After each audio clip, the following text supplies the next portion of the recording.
Hi guys, welcome to Snakes and Adders. Welcome to another episode of Snakes and Adders Reptile Advice. I have no idea what episode we're on, but it's a lot.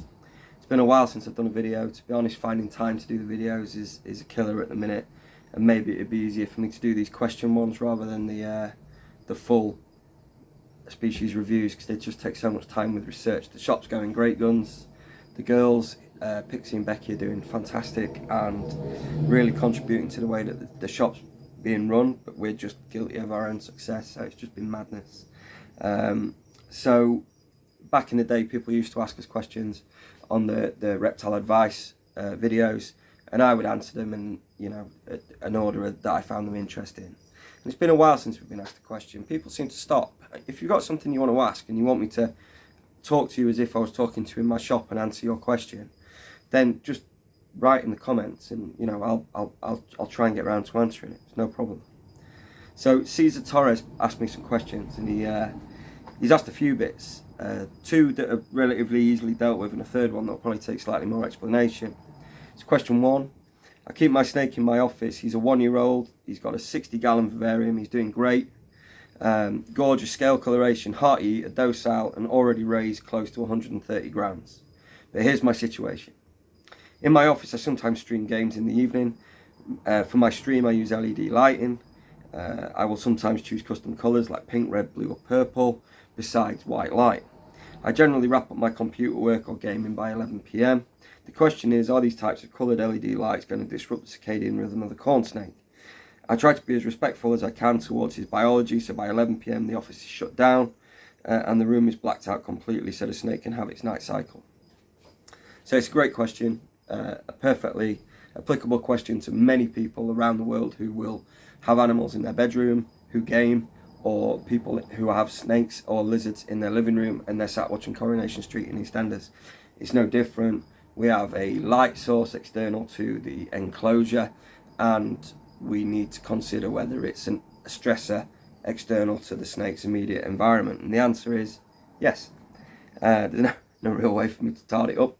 It just is. If you want to make sure that you minimise that, we could maybe come up with a blind, an offcut of blackout curtain, a thick old towel, or similar, just draped over the front of the viv so that the light isn't going to affect them as much, and they can get on with their nightly activities without any disruption. That said, you have picked one of the most resilient species and one of the species that is least likely to be affected by an external stressor, and that is why we choose corn snakes. So as much as, yes, it is a stressor, too, will it adversely affect my snake or stop it feeding or manifest another way? With a corn, probably unlikely is the answer. They're pretty bomb-proof. But if you wanted to be really respectful, like you obviously are, because you're asking the question and you said, I'll definitely shut down by 11, just to have a little flap of fabric that you could pull over the front of the viv when it's gaming time, and then the animal can get on doing its own thing, Question two, are the smells of cleaning products in my house harmful to my snake? I don't use bleach, but I do use bathroom and kitchen cleaning fluids and surfactants. When I use them, I try to keep ventilation going, but I wonder if these chemicals can be harmful.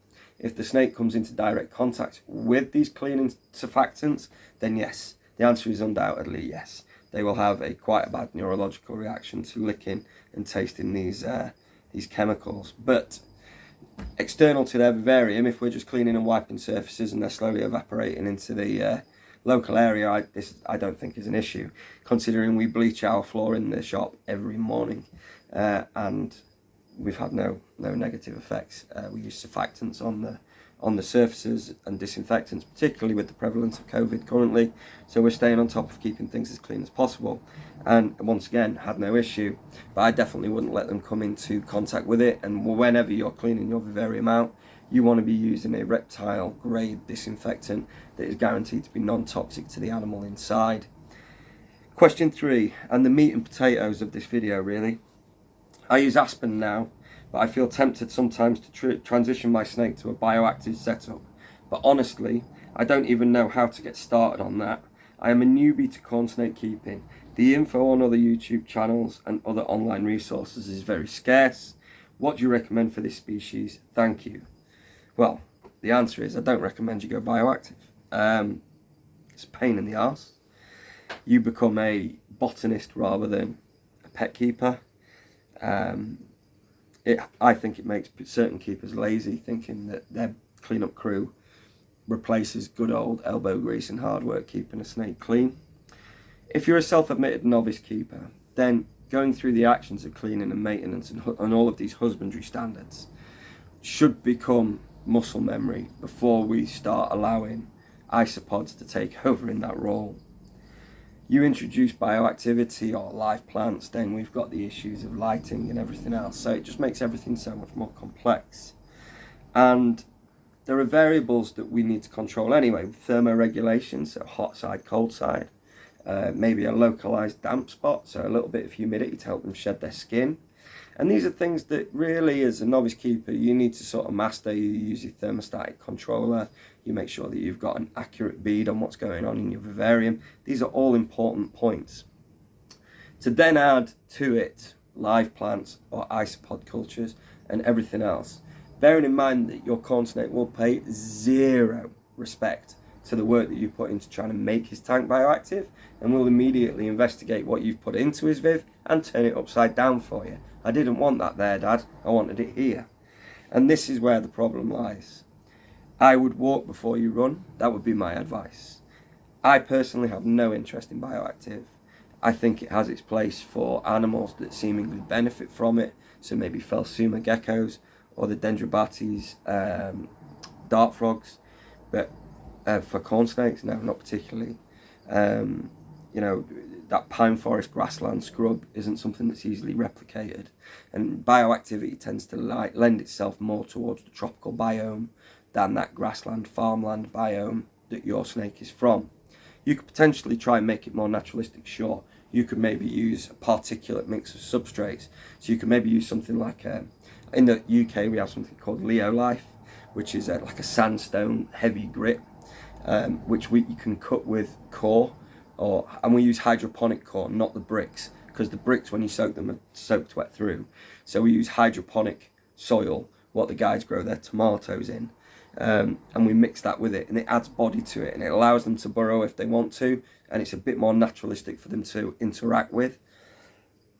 You could also use leaf litter and pine needle drops and sprinkle them around the place, and these would all be more naturalistic. Don't worry about the pine being toxic. It's a fallacy. There is one species of cedar called aromatic cedar, and that's the only toxic thing. So don't worry. The needles and the castings from local forests you can use as long as they've been dried out thoroughly.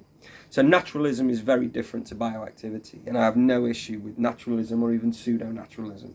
And you could really go to town with the aesthetic without having the complication of bioactivity. I think that you've probably got enough to contend with it being a first snake, and by the sounds of it, he's doing great.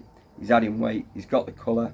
Maybe you could look at something, instead of the bioactivity to enrich his environment, maybe look at adding a UV source and make sure that it's of the correct strength. I know Arcadia are sending stuff over to the US now, and it might be worth trying to hook yourself up with something like this, which is the Pro T5 UVB kit, the Shade Dweller, which is designed for shade dwelling lizards and snakes, and it has a UV index of 1 at around a foot away from the lamp itself, and that would be really good. That would encourage natural behaviours for basking, and it potentially can add intensity to colour too.